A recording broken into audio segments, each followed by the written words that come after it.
Welcome back to your own channel Gyan and Dhyan. कैसे हैं आप सब लोग? होप सो कि आप सभी बहुत अच्छे होंगे और बहुत अच्छे से अपनी लाइफ को एंजॉय कर रहे होंगे। तो बात करते हैं आज की वीडियो की। इससे पहले हमने एक वीडियो बनाई थी एंजल्स नंबर के बारे में, जिसके अंदर मैंने आपको बताया था कि एंजल्स नंबर क्या होते हैं और उन्हीं में से कुछ एक आधे एंजल्स नंबर के मैसेजेस के बारे में हमने बात करी थी। जिसके बाद हमने एक दूसरी वीडियो बनाई थी जिसमें हमने बचे हुए कुछ एंजल्स नंबर्स के मैसेज के बारे में बात करी थी। लेकिन आज इस वाली वीडियो के अंदर पहले तो हम ये जानेंगे कि एंजल्स नंबर जो वर्ड है आखिर ये नंबर कहाँ से ओरिजिनेट हुआ, लोगों को इसके बारे में कैसे पता चला, सबसे पहले इसके बारे में कहाँ मेंशन मिलता है और लोगों के बीच में ये टर्म इतना फेमस और पॉपुलर कैसे होने लग गया। तो बिना किसी देर के शुरू करते हैं हमारा अपना आज का वीडियो।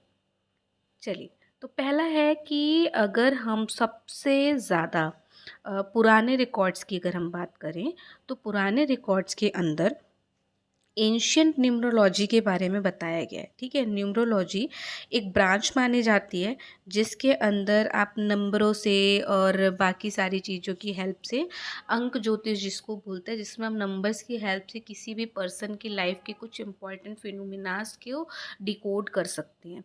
तो एंशियंट टाइम के अंदर बहुत सारे ऐसे कल्चर्स थे जैसे Babylon, Egypt and Greece cultures जो थे, जिनके अंदर न्यूमरोलॉजी के बारे में हमें जिक्र मिलता है। तो ऐसे ही हमारे ग्रीक फिलोसोफर हैं पाइथागोरस, जिनके बारे में आप सबने ऑफ कोर्स अपने मैथ्स में सुना ही होगा। तो जो पाइथागोरस थे, उन्हें नंबर्स से बहुत प्यार था।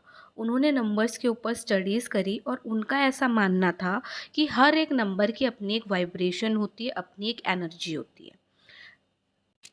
तो अगर हम पाइथागोरस की बात को इग्नोर भी कर दे एक बार के लिए, हम मान भी ले कि चलो ऐसा कुछ नहीं होता, नंबर्स तो नंबर है, हम तो अपनी मैथ की बुक में पता नहीं कितनी बार लिखते कुछ हुआ, तो उसको अगर इग्नोर कर भी दिया जाए तो उसके अलावा भी ऐसे कुछ रिलीजियस टेक्स्ट है जैसे कि आपकी हिब्रू बाइबल हो गई, क्रिश्चियन बाइबल होगी, जिनके अंदर नंबर्स का स्पिरिचुअल मीनिंग के साथ कनेक्शन बताया गया है, जिनके अंदर इस बात के सिग्निफिकेंस को बताने के लिए रेफरेंसेस दिए गए हैं कि जो नंबर्स होते हैं वो कहीं ना कहीं स्पिरिचुअलिटी से कनेक्टेड होते हैं और उनके अंदर कुछ ना कुछ स्पिरिचुअल मैसेज होते ही हैं।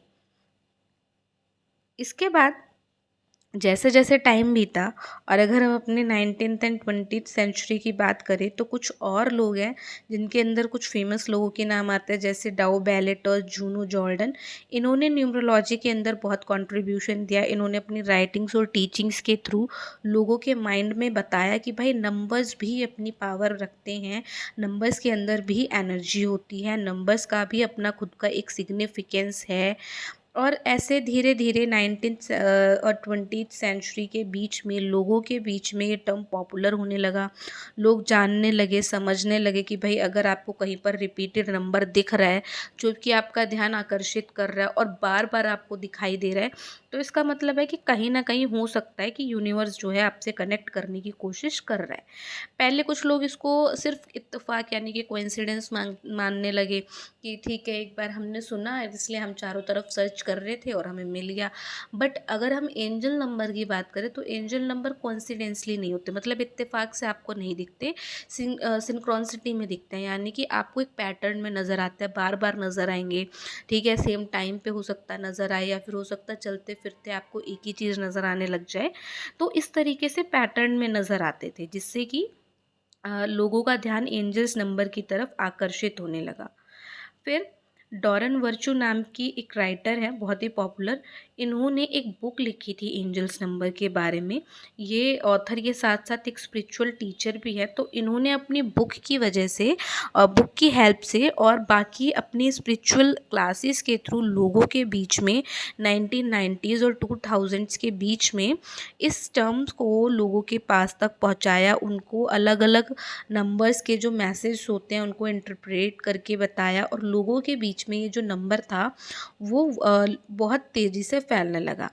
अब हम आज की डेट की बात कर लेते तो आज का तो टाइम ही हमारा इंटरनेट और सोशल मीडिया का है और यहाँ पर आज की डेट में इंटरनेट और सोशल मीडिया बहुत ही सिग्निफिकेंट रोल प्ले करते हैं। तो जैसे ही लोगों के पास एक्सेस आ गया वर्ल्ड वाइड इन्फॉर्मेशन का, तो एक पर्सन से दूसरे पर्सन, एक कंट्री से दूसरी कंट्री, एक कल्चर के लोगों से दूसरे कल्चर के लोगों के बीच में ये नॉलेज जो है और ये जो टर्म्स है वो एक्सचेंज होने लगा। और ऐसे वर्ल्ड वाइड इस टर्म का ज़िक्र होने लगा। बहुत सारी online spiritual communities, blog, forum, सबके सब इस बारे में बात करने लगे। बहुत सारे लोगों ने अपनी एक्सपीरियंसेस शेयर करे कि उन्हें 111 दिख रहा है, उन्हें 222 दिख रहा है, उन्हें ये वाला एंजल नंबर दिख रहा है, और एक्चुअल में उनके साथ ऐसा हुआ भी जैसा कि वो मैसेज इंडिकेट कर रहे थे।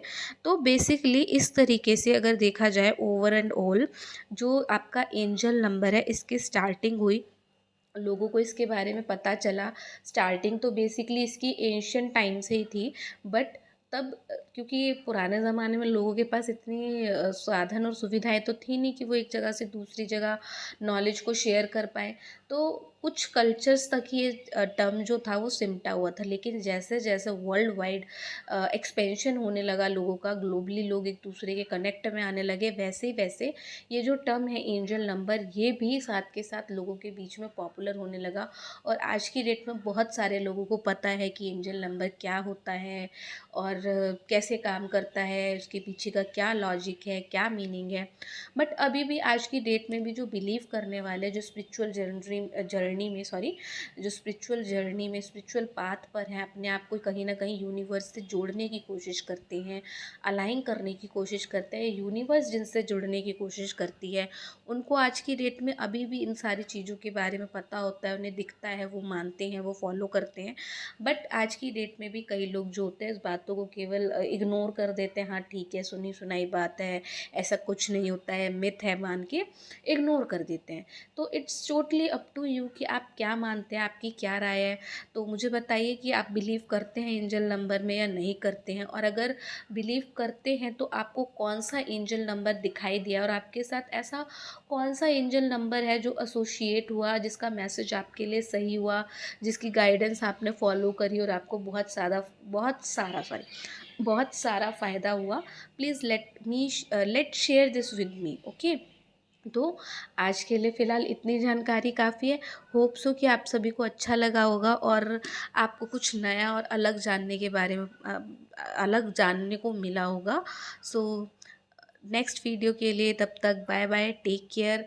आप सभी अपनी हेल्थ का, अपनी मेंटल हेल्थ का, अपनी इमोशनल हेल्थ का ध्यान रखें, और अपने आसपास नेचर से कनेक्ट करने की कोशिश करें, because nature is the best healer. और नेचर के थ्रू ही यूनिवर्स आपको हील करने के बहुत सारे अलग अलग रास्ते दिखाती रहती है। Bye bye.